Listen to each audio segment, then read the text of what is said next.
And in today's video, or shorter video I should say, we're going to cover just the idea. It's a little bit of theory, not so much theory. It's the idea of handing out the deck. The concept is just handing out the deck. Excuse mosquito.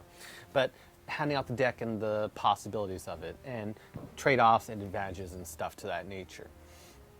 I loosely covered it in a previous video, but I really wanted to touch on it here.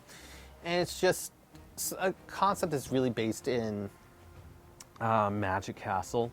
They would do their critiques and stuff of that nature. And it's one of the few places in the world where you're going to get honest critiques of how to improve your material, your magic, and stuff to that nature.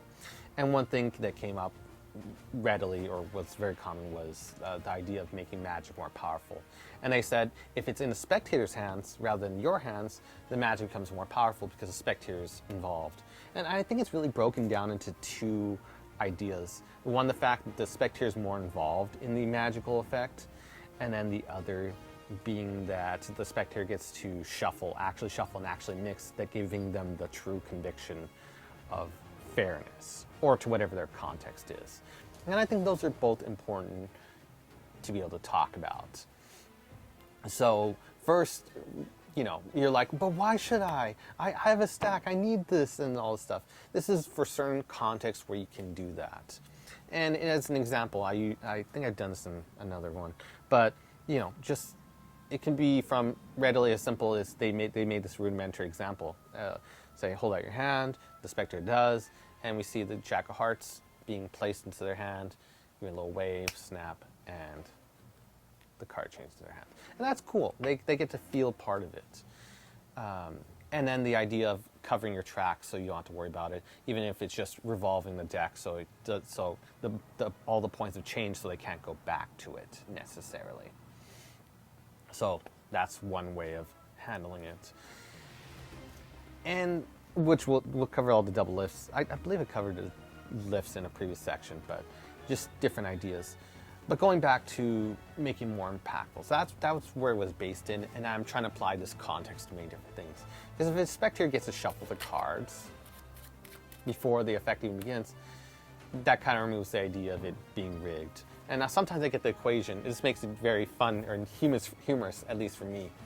The spectator, I hand it over to the spectator to shuffle the cards, they shuffle it, and occasionally I get the spectator who says, hey, are these cards rigged?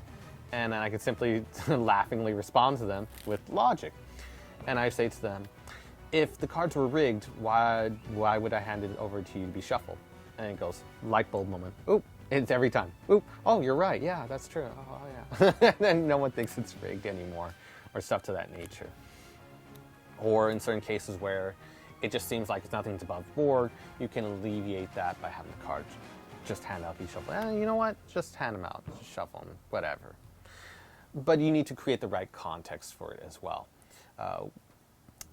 Being that the card is maybe possibly controlled, like as I covered in another video, shown, controlled, and then we can have the card memorized, and I already know it's the 3 of spades from my peeking techniques, whether it be forced, which we'll cover in later sections. They chose the 6 of diamonds of my choice, or different dynamics, maybe a bent card, which we'll cover in different things. We want to be able to be ahead so that we don't have to worry about the cards being mixed up. So, and I just think it's a great thing. Just imagine, they could talk to their buddies after the effect. Like, you imagine the effect was very simple. We found our card by dealing down to it. But what they really, truly remember is, I got to shuffle the cards, like this impossible effect. I got to shuffle the cards before and after. There was no point in which he cheated. He just barely selected a card. And then all he did was just, all he did was just deal down to it, and there was my card. I don't know how. I did everything, It creates a lot of memory and a lot more fairness that they can talk about after the effect is done. So I can see a lot of cool things in power dynamics of why that can be important for doing that thing. And it's just great. It's having that method. So I did give one method so you can be able to start doing this idea, which is in the previous video, just peeking, and I'll briefly cover it here. Again, as you can use your pinky to push on the cards. After you got in the break, you push on the cards and be able to say, we want you to memorize the card. You can have the deck sideways as you peek it, or we want to just make it fair so we can get a quick peek. I believe Eddie Fector in his book, The Magic of Eddie Fector, just tilted it sideways like this and got the peek. And in this case, it was the Joker. Or in the case of something else, I'm not going to look. Let's say this one. Okay, I show it, moves up inside the pack. I can hit a cut as long as I'm maintaining that break right here in a double undercut form, which we covered earlier. I say, okay, I want you to memorize your card. I already know it's the Ace of Clubs being shown from right there. You can see it. You can let the pack fall, it all coalesces, and you can have the pack it out to be shuffled, which is a very, very fair concept. And then after the fact, you're like, after the fact, it makes the whole trick weird. Well, no one's going to fault you for anything after the fact, because it's like you're trying to recover, because it looks like there's no way out. From the spectator's point of view, it looks like you're starting from nothing, which is interesting. So in the case, let's say you want to spell down to, I don't know, let's say the selection was the Ace of Clubs, and near the top you cut to the center. This is a little trick, fun little trick thing, quick thing. You can cut to it, and then you can, while you could cut to the Ace of Clubs, you could actually have, you could cut, let's say, 3 cards above. Sorry, there's the Ace of Clubs right here. Hopefully it's on right here. So Ace of Clubs is 4th from the top. I have 3 cards above it, and I can cut the Ace and it's 3 cards above it to the top. And I said, it's funny. I don't know what I'm trying to get a mental image. You can mentally discern their card and then deal down 3 cards or however you get to it, whatever effect you decide to make. And then you can say, what was your card? Was it the 2 of Spades? They go, no. Well, it was the Ace of Clubs. I don't know how I got like 3 keeps on popping in my head, so I deal down 3 cards. Your card was the Ace of Clubs, really? And you can turn over and you can show that Ace of Clubs right there. So those are some ideas on how to get yourself out of the jam.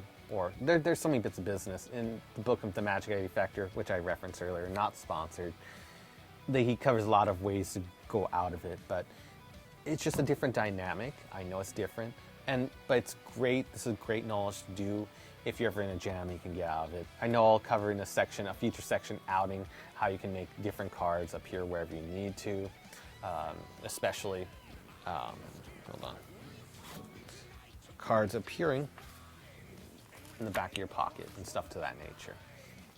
And these are all just little fun bits of business that go along with having the cards shuffled.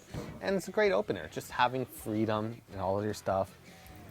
And then when you do decide to get serious, my suggestion, and this is only opinion, is using culling techniques so you can get your stacks and do your impressive stuff later. But in the beginning, people just want quick tricks and just having this casualness pre-warm-up even before your show, just to do a couple quick tricks and create a sense of fairness. Always fair, okay. And then later on, you just do this impossible stuff. No one's going to even want to shuffle the cards because no one even thinks of it. I've had people all the time shuffle the cards, and they say, this is where it becomes really funny. It's just story time. Where I always offer, and then people say no, because they've lost hope. I've destroyed them with all my different little magical effects beforehand, and they would say it won't make a difference. And to have people that distraught to say, there's no point shuffling cards. It won't make a difference. You're going to find it anyways. We already know. There's like that expectation and this loss of hope, knowing that there's nothing they can do. It's quite hilarious. It's a funny dynamic to be in, and it makes me smile every time just thinking about it. So I hope it's a concept you'll at least give it a try, because it really is fun. And if not that, just for specifically shuffling cards, find ways you can be more involving to your spectator, because final note, and it's a little nugget, I've seen some of the greatest performers in the world just do a whole card act, and I've seen people yawn at it. First, because there wasn't enough variety. You would want to include variety, cups and balls, coins, and different things, so it seems like that's cool. But the main element was it was very advanced stuff, and I love the act. From my end, that was great. But from the spectators I observed, they weren't as excited because it wasn't very involving. It was just mostly a watch. Just watch for 15 minutes kind of thing. I'm going to do impressive stuff, and that's cool, but how does that involve me? How does it interact with me? How does it get me to care? And so it could either be through plotline, storyline, where we would have to get the spectator to care or be more involved, but more specifically in the actions that they get to shuffle, they get to do the actions, and they get to be a part of it. Otherwise, it's just let's stare and watch Monkey dance for 15 minutes. And I think there's more to Magic than just doing that. And that's why stage performances have changed over the years from just being watch this to I'm going to involve spectators so they can be a part of this magical moment as well, knowing it's not just me, but everyone else as well. So I hope this was helpful to everyone or many people in these different concepts I presented today. Hope everyone's having a wonderful day, and see you in the next video.